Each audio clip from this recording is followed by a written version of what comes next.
Bonjour et bienvenue à la présentation sur le travail à distance. Je m'appelle Louisa Hull. Je suis heureuse d'explorer le sujet avec vous. Voici les thèmes de notre présentation. Le travail à distance, c'est la carrière portable par excellence. Aujourd'hui, nous parlerons du travail à distance au Canada, qui le fait et les types d'emplois qui l'occupent. Nous examinerons les avantages et les désavantages du travail à distance. Rien à voir avec les clichés du travailleur qui regarde la télé en pyjama. Les meilleures pratiques du télétravail. Partout dans le monde, Accenture compte plus de 300 000 employés en consultation, de gestion et des technologies informatiques. La plupart des équipes avec lesquelles je travaille sont à distance, soit chez les clients ou dans des bureaux à l'extérieur du pays. C'est pourquoi j'ai été en mesure d'apprendre des façons d'accomplir les tâches courantes à distance. De nos jours, nous tenons certaines choses pour acquises. Vous êtes sans doute nombreux à utiliser Skype et la messagerie instantanée pour garder le contact avec vos proches. Mais lorsque Accenture a commencé à permettre le travail à distance, cela semblait avant-gardiste. Alors, à quel point le travail virtuel est-il répandu au Canada? Les plus récents chiffres de Statistique Canada concernant les gens travaillant normalement à domicile pour une partie de leur horaire datent de 2008, 6 ans. Première question. Selon vous, combien d'employés en entreprise pouvaient travailler à domicile pour une partie de leur horaire entre les années 2000 et 2008? La réponse, 11,2 % des employés rémunérés, soit 1,8 million de personnes. Deuxième question. Combien de travailleurs autonomes ont travaillé à domicile, au moins à l'occasion entre les années 2000 et 2008? Et la réponse, 60 % des travailleurs autonomes, soit 1,8 million. Vous trouverez la sorte de ces statistiques au bas de la diapo.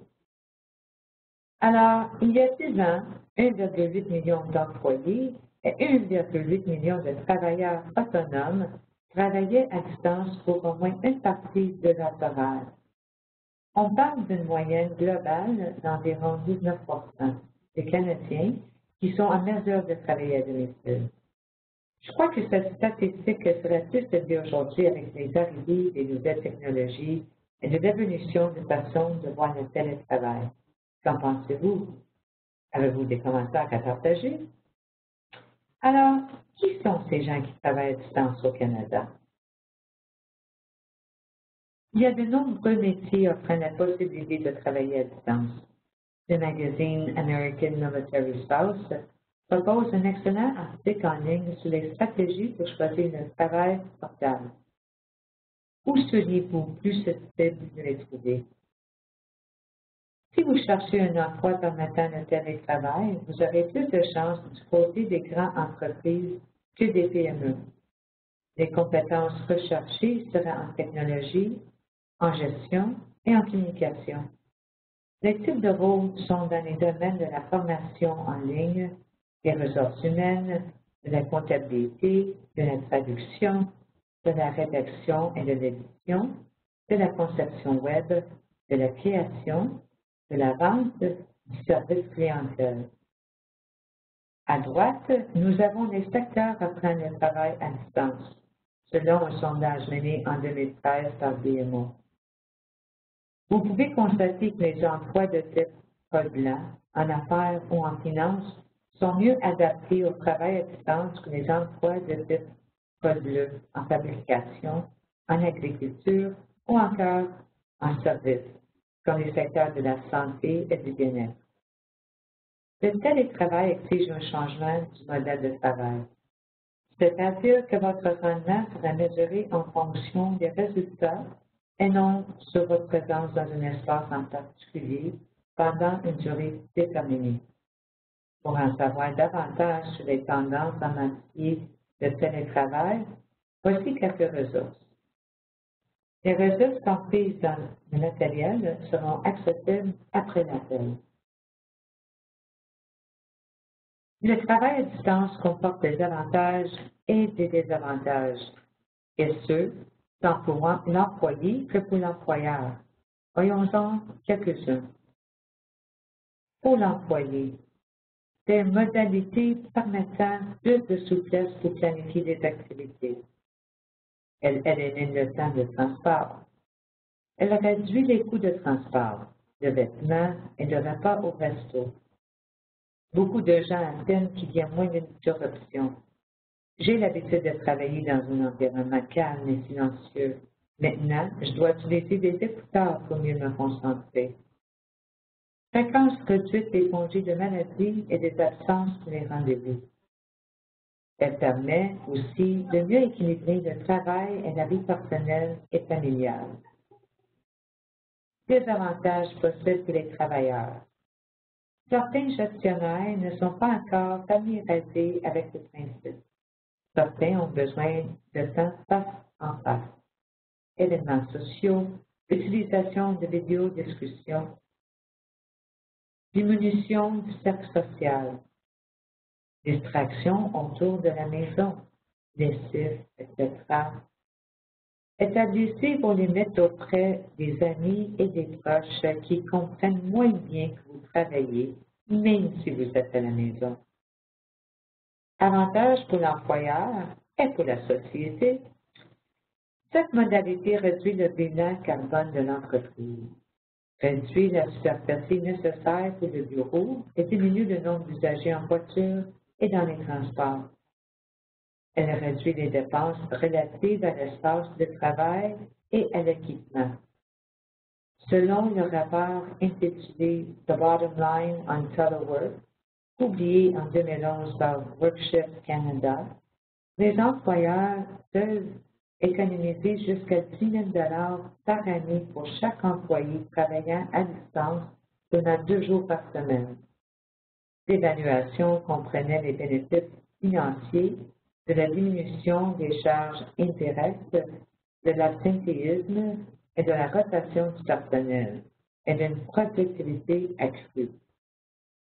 Les nouveaux employés peuvent également accepter un salaire moindre en échange de la possibilité de travailler à domicile, non seulement qu'ils désirent cette option, mais aussi en raison des économies sur les frais de transport, de garde-robe, etc. Elle améliore le recrutement et la rétention des employés et réduit l'absentéisme lié à la maladie. Les employés sont plus productifs. 56% des répondants d'un sondage mené par TELUS en 2010 affirment qu'ils travailleraient davantage. Une étude réalisée en 2013 par Citrix démontre que 18% des petites entreprises aux États-Unis, au Canada et en Australie bénéficient d'une hausse de 30% sur la productivité grâce à l'adoption des modalités de travail à distance. En février 2013, l'Université de Stanford a signalé des résultats d'une expérience menée par les Chinois visant à déterminer les avantages et les désavantages d'avoir du personnel travaillant à la domicile. Les sujets étaient constitués de quelques-uns des 16 000 employés de C-Trip, une agence de voyage chinoise. L'expérience a démontré une hausse de rendement de 13%. Une proportion de 9% de cette amélioration fut attribuée à une hausse de nombre de minutes travaillées durant la journée en raison de la réduction de temps de pause et de jours de maladie. La portion restante de 4% de la hausse fut attribuée au plus grand nombre d'appels répondus par minute. Problématique pour les employeurs. Leur perception des désavantages comprend la difficulté de superviser les employés, le manque de communication, un contrôle moins élevé de la qualité de travail, des problèmes relatifs à la confidentialité de l'information et la gestion sécuritaire de l'information. Selon Statistique Canada, certains experts affirment que la croissance moins rapide que prévue des modalités de télétravail est attribuable en partie à la réticence des gestionnaires qui préfèrent continuer à gérer des comportements, la présence physique au bureau pendant une durée déterminée que les résultats des tâches accomplies. Nous avons ajouté une bande dessinée qui représente à merveille quelques-unes des meilleures pratiques applicables au travail à domicile relativement au maintien d'un équilibre sain entre le travail et la vie personnelle. Il faut faire un effort pour garder le contact avec le reste de l'équipe. Gardez la motivation.